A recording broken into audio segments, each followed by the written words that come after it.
आपल्या सर्वांचं माझ्या या शोमध्ये स्वागत आहे.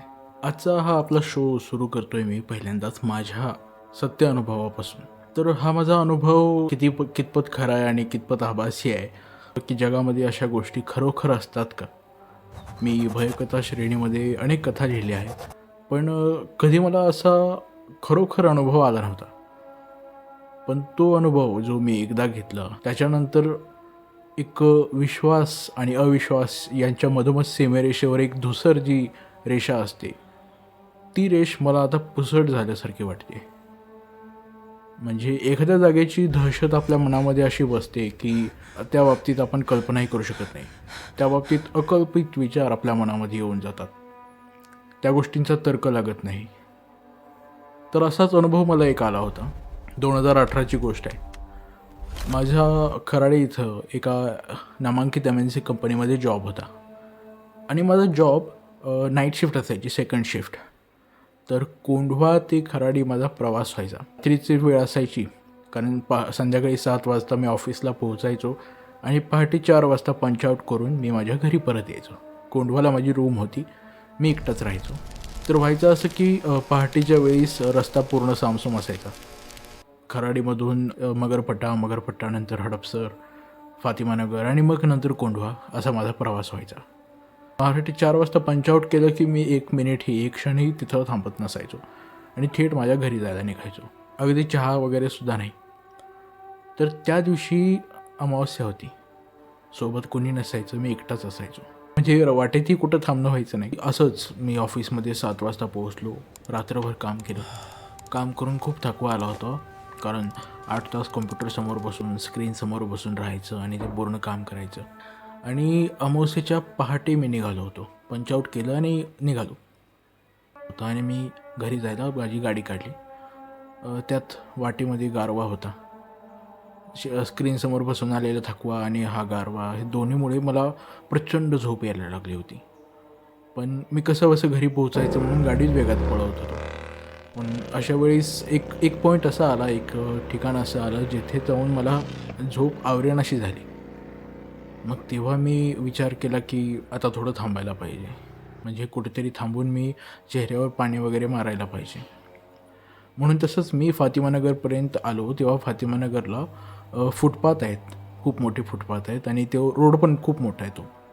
तेव्हा तिथेच मी साईडला माझी गाडी थांबवली, गाडी बंद केली आणि माझ्या बॅगमधील मी बॉटल काढली. तेव्हा रस्त्यावरती फक्त दिवे जळत होते आणि पुढे मागे रस्त्यावर कोणीही नव्हतं, साधं चिटपाखरूही नव्हतं. तेव्हा मी माझ्या बॅगमधून बॉटल काढली, माझ्या चेहऱ्यावर पाणी मारलं आणि थोडीशी झोप जाईल अशी मी आशा केली. म्हणून 5 मिनिट मी तिथेच त्या फुटपाथवरती थांबलो. आणि फुटपाथच्या एके बाजूला रस्त्यावरती लाईट्स होती. तर फुटपाथच्या दुसऱ्या बाजूला जिथे मी थांबलो होतो त्या बाजूला एक कंपाऊंड होतं. त्या कंपाऊंडच्या पलीकडे जराशी घनदाट थोडीशी झाडी होती, विरळ आणि घनदाट अशी मिक्स झाडी होती. पण त्या अंधारामध्ये त्याकडे कोणाचं लक्ष जात नाही, सहज माझं तर गेलं नाही. आणि रात्रीच्या अशा प्रवासाला मी कधी भीतीही नसायचो. एकट्याने मी अशी रात्रीचे अनेक प्रवास केले होते. 2 मिनिट झाली आणि अचानक चेहऱ्यावर पाणी वगैरे मारून झालं, रुमालाने मी माझा चेहरा पुसला आणि अचानक माझ्या खिशामध्ये फोन व्हायब्रेट झाला. मला कोणाचा तरी कॉल आला. म्हणून मी पण कॉल आला तेव्हा मला जरा विचित्र वाटलं, कारण पहाटेची वेळ होती आणि असा अचानक कॉल येणं म्हणजे काहीतरी इमर्जन्सी असल्याशिवाय कोणाचा कॉल येणार नाही. मला जरा विचित्र वाटलं, धस्स झालं एकदम छातीमध्ये. मी माझा फोन बाहेर काढला आणि पाहिलं तर एक अननोन नंबर होता. मला वाटलं ऑफिसमधून कोणाचा तरी कॉल आला असेल, म्हणून मी तो कॉल रिसीव्ह केला. फोन तो कानाला लावला. मी फोन कानाला लावला आणि पलीकडून मला एक कोणाच्या तरी रडण्याचा आवाज आला. कोणीतरी बाई रडत होती. मला वाटलं कोणी ओळखीचं वगैरे असेल. मी विचारलं कोण आहे, हॅलो. पण पलीकडून फक्त आणि फक्त रडण्याचाच आवाज येत होता. मी फोन काढला, कट केला, त्याच नंबरवरती परत लावला. मी कॉल परत लावला आणि कानाला लावला. कॉल रिंग झाला, तो फोन रिंग झाला नंबर. मी थोडा वेळ जरा स्तब्ध झालो आणि मला तो कोणाचा तरी मोबाईलचा रिंगटोनचा आवाज ऐकू आला, तो पण माझ्या जवळपासच. मी आजूबाजूला बघितलं कोणी माझ्या जवळपास आहे का जवळ. तर मी मागे वळून पाहिलं तेव्हा तो आवाज, तो रिंगटोनचा आवाज, तो फोनचा आवाज त्या कंपाऊंडच्या पलीकडच्या त्या झाडीमधून येत होता. मी त्या झाडीकडे असा एकटक बघत राहिलो. मला कळेना की हा काय प्रकार चालू आहे. आणि अचानक तो कॉल पिक झाला. कोणीतरी तो कॉल रिसीव केला, कॉल उचलला.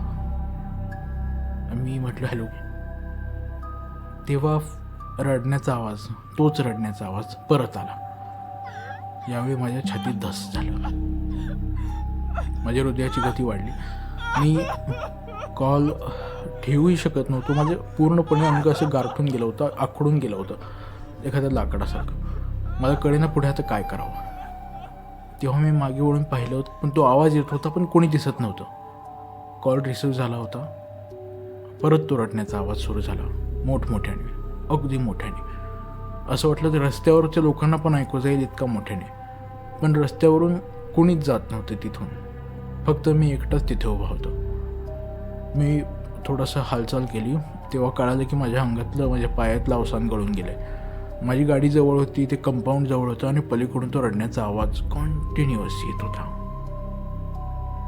मी थोडंसं पुढं गेलो, थोडीशी हिंमत करून पुढे गेलो, कानावरचा फोन काढला आणि मला कळालं की आता तो रडण्याचा आवाज फोनमधून नाही येत. तो रडण्याचा आवाज त्या कंपाऊंडच्या पलीकडून येतो आहे, त्या अंधारातून. अरे बापरे, म्हटलं हे काहीतरी भलतंच आहे. मग मी फोन कट केला.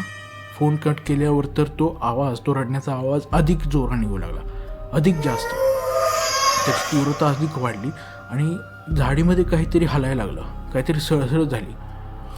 मी म्हटलं आपण इथं थांबून आता योग्य नाही, थांबणं बरोबर नाही.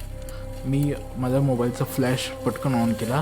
आधी बघितलं काय आहे, कोण आहे, कोणाला आपल्या मदतीची गरज वगैरे लागली तर काय सांगावं, असंच पळून कसं जायचं. म्हणून मी माझ्या मोबाईलचा फ्लॅश ऑन केला आणि फ्लॅश तिथे टाकला त्या कंपाऊंडच्या पलीकडे. तेव्हा थोडंसं अंधुक याच्यामध्ये मला एक आकृती दिसली. आणि तेव्हा जे दिसलं ती आकृती, ती वगैरे आकृती नव्हती, ती अशा दगडांची अशी आकृती होती. ती आकृती थडग्यांची होती. मी जिथं आतमध्ये जिथे बघत होतो ती स्मशानभूमी होती आणि तिथूनच ते रडण्याचा आवाज येत होता.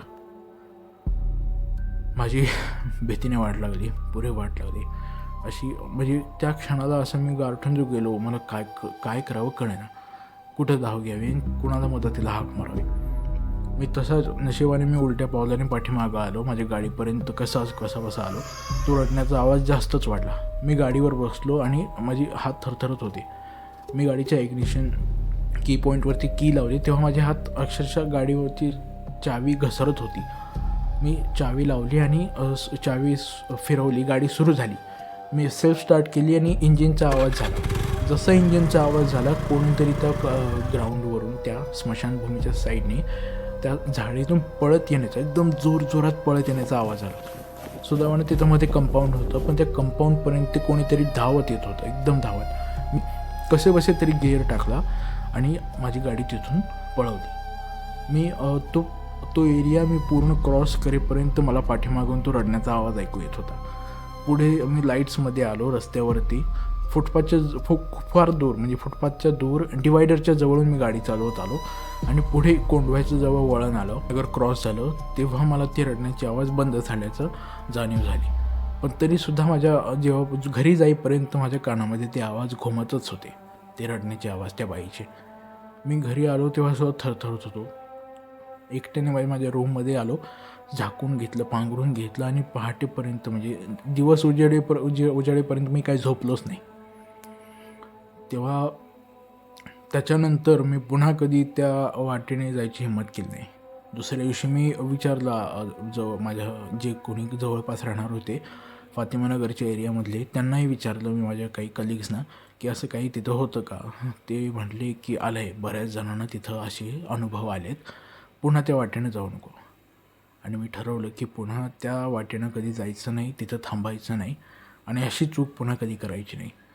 निघतानाच काहीतरी कॉफी वगैरे घेऊन निघायचं, पण अशी गाडी कुठंमध्येही थांबवायची नाही. थांबवलीच तर माणसांच्या ठिकाणी थांबवायची, असा मी विचार केला.